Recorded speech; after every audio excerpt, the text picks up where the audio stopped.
Welcome back to KVR News. I'm Jesse Arndt with your sports. The Texas men's basketball team entered the second weekend of the NCAA tournament with a chance to make their second Final Four in the last 60 years.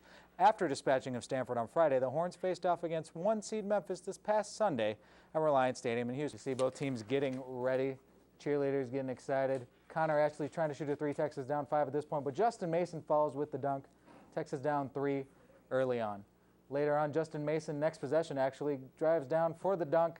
He had 7 points of the first 11, and that was all he had throughout the game. Texas down, struggling a little bit, down 9. There's a steal by super freshman sensation Derrick Rose, soon to be lottery pick in the NBA, with the dunk. Moved pretty fast today, 21 points on the day. And then Chris Douglas-Roberts, the alley-oop to Joey Dorsey. Joey Dorsey, double-double. George Bush showing off the horns, but actually he's an Aggie. You missed the thumb, but there was a thumb. And later on, Memphis dominating, pulling away Derrick Rose with the double clutch dunk. He also had 6 rebounds and 9 assists to go on in the game, and Memphis pulling away Derrick Rose with the floater. Memphis looking quite dominant. As one Texas team ended their season, another perhaps kicked off theirs. The football team celebrated their spring practices Saturday in the Spring Jamboree, where tradition faced off against pride at DKR. Let's take a look at the highlights from that game this past weekend. Texas fans obviously excited. Over 42,000 showed up, and they got a chance to see Colt McCoy with the reverse to Jordan Shipley. The senior wide receiver going to get a start this year.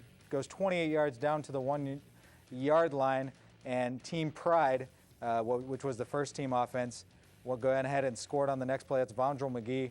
Goes in from 1 yard out. He might be the starter at running back next year, something to look out for. And other running backs did pretty well as well. But then John Childs, he was the star on the ground, running for 75 yards in the game. This one for 25 yards down the sidelines. And that run would set up for Team Tradition, which was the second team offense, is Fozzie Whitaker, a redshirt freshman who also has a chance to play a lot with the 6-yard touchdown run. And Team Tradition really pulling away. There's John Childs again looking to pass. The only completion of the day. Didn't throw very well, 1 of 6, 22 yards. But James Kirkendall, the redshirt freshman, made that catch to help drive down the field. And then G.J. Kinney, potential transfer candidate, one of the third-string quarterbacks trying to decide where they want to stay at Texas, makes a great 39-yard pass to Dan Buckner, a spring enrollee. And then Sherrod Harris finishes it off, the other third-string quarterback, with a 17-yard touchdown. Team Tradition beats Team Pride 17-7. Fans and new recruits celebrated signing day this week, last Wednesday, February 6th, with 20 new recruits coming down to the 40 acres. In fact, 9 of them are already here enrolling in the spring. The one that most will remember, however, is the one that got away, Darrell Scott, the consensus #1 running back in the nation, who committed to Colorado on Wednesday, despite admitting to the New York Times he had silently committed to the Horns 2 weeks ago.